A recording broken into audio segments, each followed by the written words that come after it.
Olá, usando como base a Lei 9.504, que estabelece normas para as eleições, a TV Petrópolis promove uma série de entrevistas. Todas as entrevistas foram gravadas nos dias 30 e 31 de julho. Os entrevistados terão 15 minutos para responder 10 perguntas elaboradas pela nossa equipe. Hoje, entrevistamos Elias Montes, do PSL, petropolitano, 53 anos, casado com a professora Márcia, pai da Clarinha e da Larissa Viana. Bacharel em Direito e diplomado em Políticas Estratégicas pela Escola Superior de Guerra, inspetor aposentado da Polícia Rodoviária Federal, com experiência na área de ensino e administração. Olá, boa noite. Cronômetro na tela. Vamos para a primeira pergunta. O que pensa para a retomada econômica da cidade no pós-pandemia? Boa noite, Luciana. Boa noite, caro espectador. Bom, a retomada a gente entende que é extremamente necessário empreendermos no pequeno e médio empreendedor. Não há espaço, não há tempo para que façamos uma grande campanha, tragamos grandes empresas para Petrópolis. É urgente trabalhar o pequeno e médio empreendedor. E como a gente pretende fazer isso? Implementando uma característica em Petrópolis que é o potencial, é o grande potencial dela, o potencial turístico.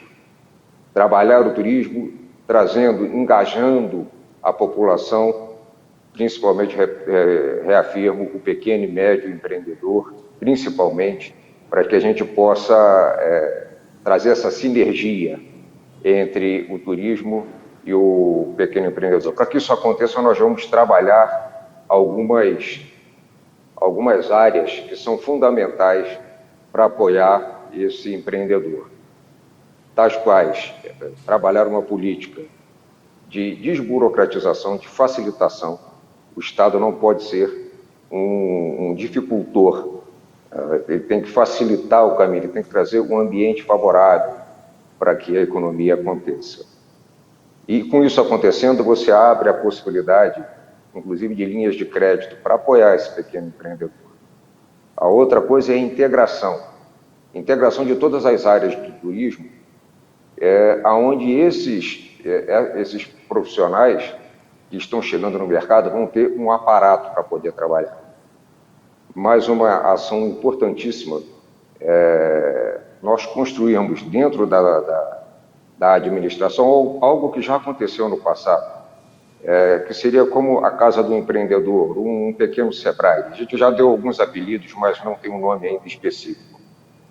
Trata-se de um setor onde esse pequeno empreendedor ele vai ter informações necessárias para desempenhar a sua atividade.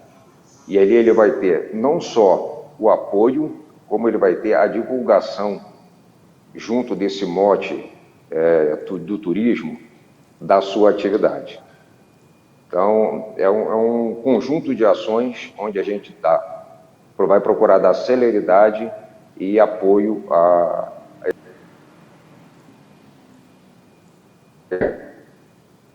Em âmbito nacional, houve um aumento significativo nos casos de violência doméstica e feminicídio. O que pretende manter e ampliar no cuidado às mulheres? Bom, Luciano, eu quero deixar bem claro aqui que qualquer tipo de violência deve ser rechaçado. Qualquer tipo de violência. Seja com criança, seja com mulher, seja com quem for. E eu não entendo que dividir seja um melhor caminho.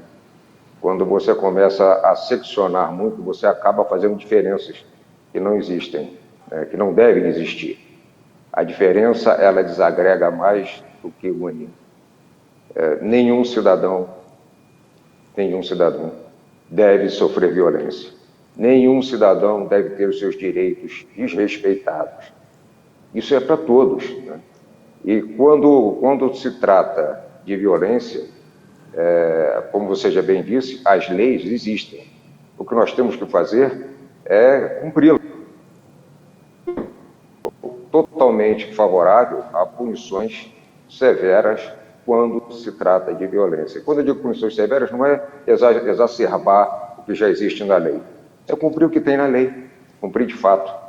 Se há algo que está diferente, algo que deve ser mais pesado, é o legislador federal que vai ter que cuidar dessa seara.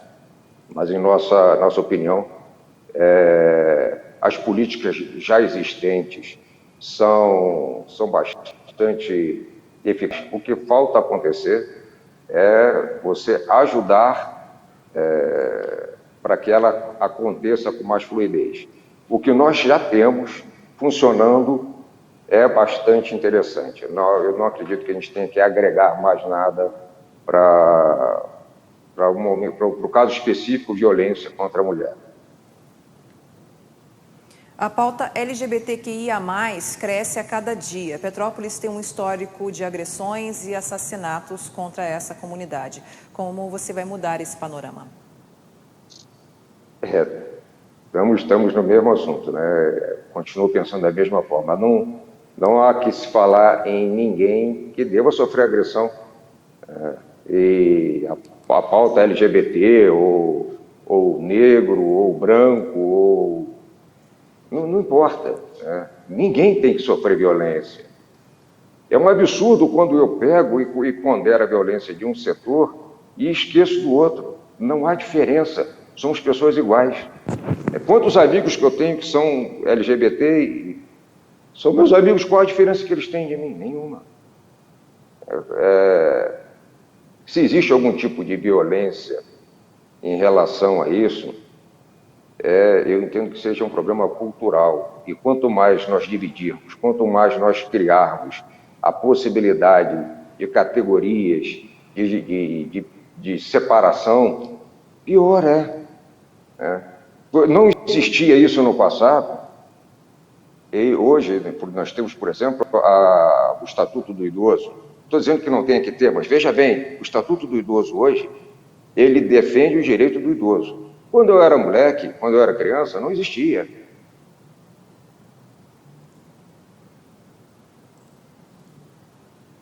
Era impossível eu receber uma reprimenda por estar fazendo arte, porque criança faz arte, e não respeitar uma pessoa de cabelos brancos. Hoje nós temos um aparato legal que fala que o idoso tem algumas prioridades, e eu não percebo isso acontecendo efetivamente. Se você estiver passando numa calçada e tiver um grupo de jovens em cima da calçada, isso acontece muitas vezes quando está saindo do colégio, o idoso vai ter que atravessar a rua, porque eles sequer abrem espaço para passar. Onde é que eu quero chegar com isso? A divisão, ela não é salutar. Somos iguais. O respeito tem que existir para todos. O direito de um termina quando começa o direito do outro. E volto a dizer, amigos LGBTs que eu tenho, que são referência de educação, referência profissional, eu não consigo distinguir eles de mim, falar que tem que ser diferente. No que diz respeito à cultura, o ano de 2020 foi péssimo para artistas e toda a cadeia de produção. Uma lei de incentivo e fomento à cultura local faz parte da sua plataforma? De que maneira? Perfeito. Esse assunto é muito legal, muito interessante. Nós temos um canteiro extraordinário aqui em Petrópolis. São muitos talentos. Temos corais, cantores, atores, dançarinos. Temos muita cidade artística em Petrópolis. E por incrível que pareça, as apresentações são fora, né? Não são aproveitadas aqui no nossa conta do que é nosso. O Teatro Municipal ele tem que estar funcionando. Quando eu falei em integrar Petrópolis num processo de turismo bastante integrado, eu trago também essa atividade, ela vai estar diretamente inserida nesse contexto. Nós temos que trabalhar o nosso entretenimento, o nosso lazer, a nossa cultura, e agregar ele a essa característica da cidade, com todo esse potencial turístico que ela tem, com todo esse potencial histórico que ela tem, cultural. Isso não pode passar despercebido, faz parte sim do nosso projeto, é uma parte importante, e de formas que O primeiro passo que se daria seria dar essa estrutura para que os artistas de Petrópolis fossem conhecidos fora e tivessem dentro de casa o ambiente propício para desenvolver a sua arte. Nesse ano de 2020, a educação pública sofreu com as questões das aulas à distância.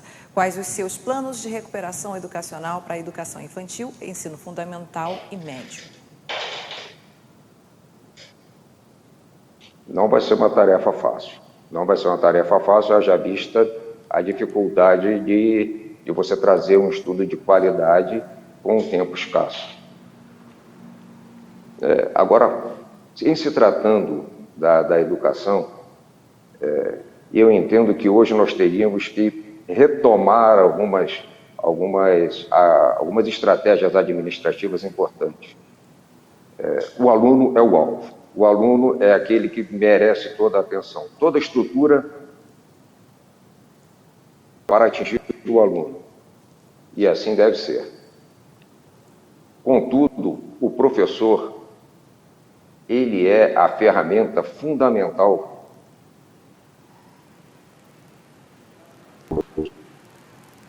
e o que eu proponho, o que nós propomos é colocarmos nas escolas o que a gente vê na administração moderna, ou seja, você inverter a pirâmide da administração. O diretor que estaria no topo da pirâmide, ele tem a finalidade de trazer a estrutura necessária com todo o seu corpo técnico, coordenação de ensinos, toda a estrutura para dar ao professor o ambiente favorável, o ambiente adequado, seguro, para que ele possa fazer da melhor forma possível o seu mister laboral, para que ele possa trazer e entregar ao aluno o maior potencial que ele tem, explorar o máximo que ele tem. Hoje o que nós vemos não é bem isso, né? O professor, ele fica entre muitas vezes entre o diretor e o pai do aluno, e ele fica sem saber o que fazer. O professor tem que ser autoridade dentro de sala. Veja bem, não digo que o professor possa fazer qualquer coisa e não ser fiscalizado. Todos têm que estar observados. A retroalimentação faz parte do processo. O que está acontecendo, e se tiver que mudar alguma coisa, vamos mudar. Na escola não é diferente. Mas, reafirmo, o professor, hoje, ele é um solitário. E quando eu falo que o diretor tem que trabalhar para o professor, veja bem, isso é uma estrutura que ela não nasce de dentro da escola. Ela nasce da secretaria, ela nasce do ministério. Então, você vem descendo uma cadeia de comando, na minha opinião, deturpada, onde o professor, o cara da ponta, aquele que vai fazer a diferença, não está sendo privilegiado. Então, a nossa intenção é essa, trabalhar para que o professor tenha a maior estrutura possível, tanto física, quanto intelectual, quanto apoio psicológico, para fazer o melhor serviço que ele possa dar, para ele dar o melhor dele para a sociedade. Porque os jovens, esses que a gente está falando, a cultura, a educação, ela é a nossa grande bandeira. Eu não diria a nossa grande bandeira, mas ela é a nossa esperança. Só o conhecimento vai nos libertar. Só a possibilidade de compreendermos a realidade que está à nossa volta é que vai fazer da nossa Petrópolis o que ela pode ser. O assunto agora é saúde. O ano foi quase que integralmente pensado para a Covid. E a atenção básica? Petrópolis precisa de um atendimento preventivo. Como se dará? Sim, o atendimento preventivo é fundamental e o sistema não é ruim, o sistema está todo bem encaixadinho. O que nós temos que trabalhar é ajustar as contas, né, para que a verba que já é destinada para a saúde, ela seja potencializada. As compras serem mais ajustadas. Vamos trazer o exemplo aqui não é difícil de no portal Transparência você comprar encontrar um insumo que foi comprado pelo décimo do valor. Não adianta dizer que você vai inventar a roda, não dá tempo. Né? A estrutura, ela é bem montada. O que nós temos que fazer é colocar toda a energia para que a máquina pública funcione efetivamente. E ela funcionando efetivamente, você consiga dar o melhor aquilo que ela pode entregar. Então, a saúde pública seria... Nosso tempo vai acabar, não vai dar tempo de a gente esticar muito o assunto, é um assunto muito amplo, né? Mas são muitos setores que a gente tem que mexer na saúde administrativamente. Eu quero agradecer ao entrevistado pelas nossas regras. São 10 perguntas para serem respondidas em 15 minutos. Os 15 minutos terminaram. Faltaram ainda alguns assuntos como transporte, turismo, habitação. E eu quero agradecer mais uma vez Luciane Fortunato para o Jornal Panorama.